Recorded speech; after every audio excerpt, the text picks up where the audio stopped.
quality of products, quality of services that you are delivering. Because whenever you are talking about branding, the most important thing is your strength. You know, what are the unique characteristics that you have?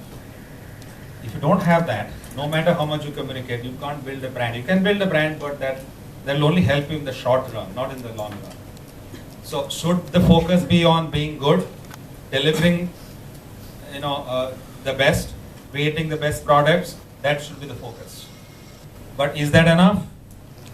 That's not enough, because we also need to, one simple formula you should remember in your life all the time.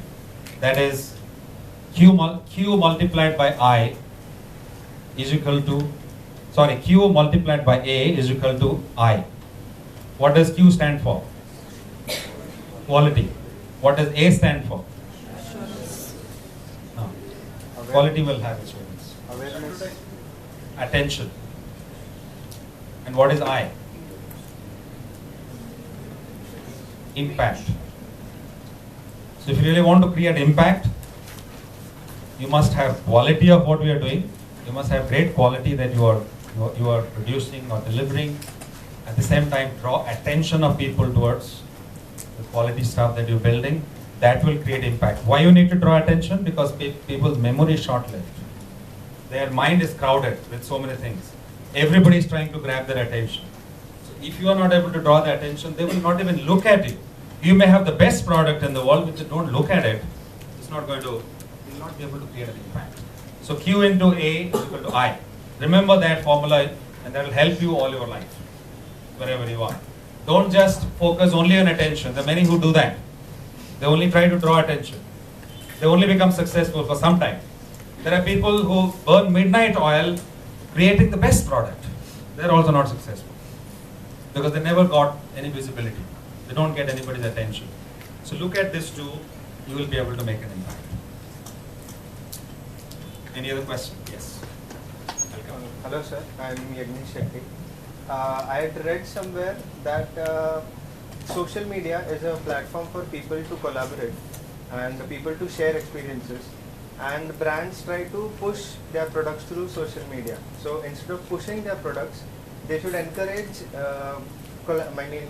sharing of people. So what is your take on it? Is it detrimental to the brand that their focus is not on pushing their product, rather it is on making people share their experiences? What is your take on it? Yes. So I think that's a great question. So today many organizations have customer forums. They create those discussion forums where they bring their customers together. I think lots of companies do that today. They have those customer advocacy groups. Okay, and they get the customers to come together and talk about the products, and then what is the experience with the products. I think it's a more structured way of kind of propagating their products in a very sensible manner, rather than trying to push their products in a very irresponsible, irrational manner, which sometimes is very overwhelming on the consumer. Why there's so much of information coming my way. So I think some people just do it madlessly, some organizations do it mindlessly, and some organizations do it in a very sensible manner. So you need to have a very structured brand strategy, which should not be very overwhelming to the user, and information should be available in a structured manner, in a manner which makes sense to the customer, which in a strategy which has taken into consideration as to what is the customer looking for. Okay? And then you build a strategy around that. But when you keep pushing, the customer will sometimes just keep deleting, and then after some time you'll get too irritated and then say, I'll block this. I would not like to receive any communication from this organization. So you need to promote brands. You should not push them. If you try to do that, then the response will be negative rather than positive. So it has to be well thought out plan. You had a question. So my name is Neha. Yes. Given your different countries and HR across, I guess, a lot of countries. So Are there any significant differences as to HR in different countries based on these three areas? Like how, like probably an HR in some country would do their T&D or employee engagement differently via social media? Okay, I think that's an interesting question. So, since HR deals with people, and then people in different, people in different countries. So when you look at, people in different countries, they have, see, the most important difference is the cultural differences. The cultural nuances, the way, their attitude towards work, professionalism, the level of professionalism, that varies by country. For example, well, I don't say this with pride, but it's a fact that the level of punctuality with Indians, even at the workplace, is definitely not up to the mark. But you go to some countries, especially in the Western world, punctuality is the norm. It's a given. You don't expect one to be punctual. I mean, it's a given. Everybody is punctual. But here, a delay is, like I landed up late here today. Because of whatever reason. We always have reasons, traffic and rains and all of that. So, I think there are cultural nuances which would vary, which is one factor. The second factor, I'm basically talking about the differences. That will give you an idea what should be your, differentiated HR strategy for different organizations. Other difference is generations. In India, we have more younger workforce. In Europe, majority of the workforce are going to retire in the next couple of years. Okay? In some countries, the workforce is going to retire because they don't have so many young people in the workforce. So the generational difference is another difference. So your cultural and generational difference will actually help you determine your social media strategy. We looked at different generations and how they perceive social media. So if you're in a country where the workforce is more Gen Y, Gen X, or baby boomers, maybe social media strategy has to be very different. People may not really want to use technology and social media technology for collaboration. And I have seen that as HR and L&D professionals. As HR professionals, in my role in various organizations as an L&D or HR professionals, I have tried to deploy, one example is the e-learning strategy. Okay? There are some countries which are very receptive to e-learning. There are many countries they say e-learning doesn't work. It has to be in the classroom. So it depends on which country we're talking about, which cultural or geographical segment that you're talking about, and then define a strategy around it. There can't be one size fits all. The last one question. Hello sir, Said Pizada here. Thank you so much for your contribution to get the insight of this perspective. I have one question for you, that as you have mentioned that 80% of the companies are recruiting through social website, but the issue is that how can we recruit the best talent through social media, keeping in mind that companies' policies are different and they cannot share many things. As you have mentioned already that many companies follow different set of rules.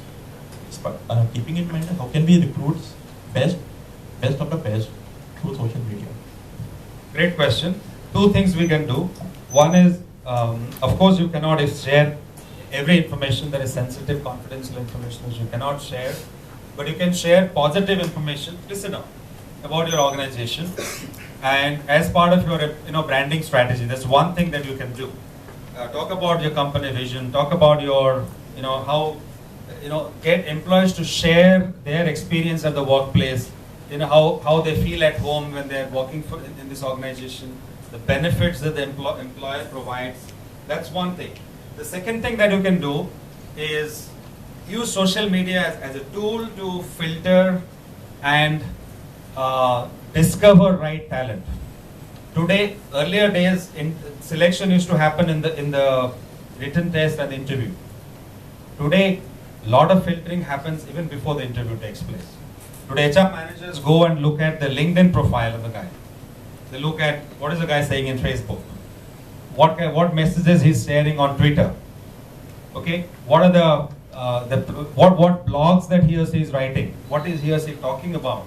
If I'm hiring a technical expert in a particular technology, Has he written papers on that technology?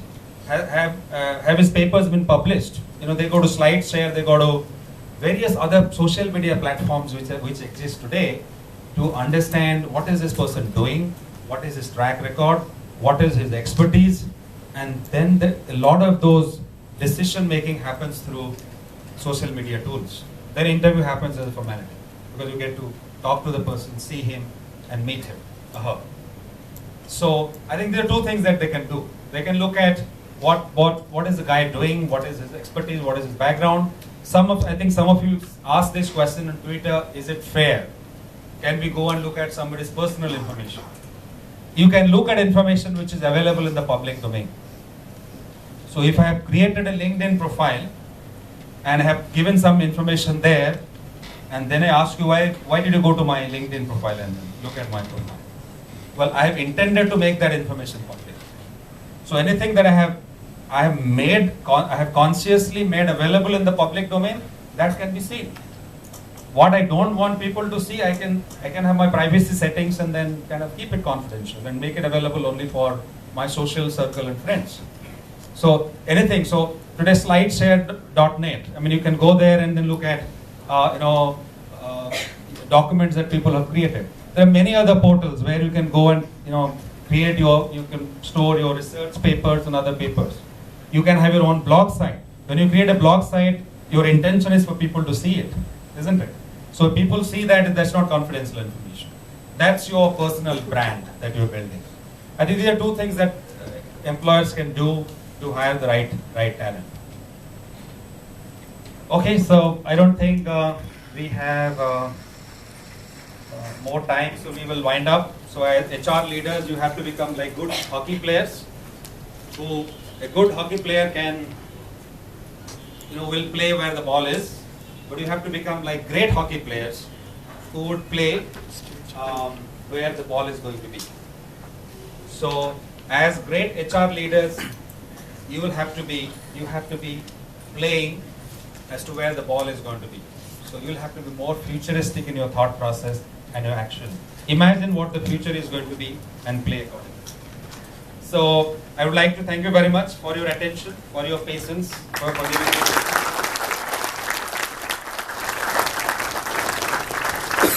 And if you want to get in touch with me, this is my social media profile, where I store my papers, where I put my presentations. You can see me on Facebook and Twitter, and you can reach out to me through email if you have any questions. Thank you very much. Thank you for this opportunity.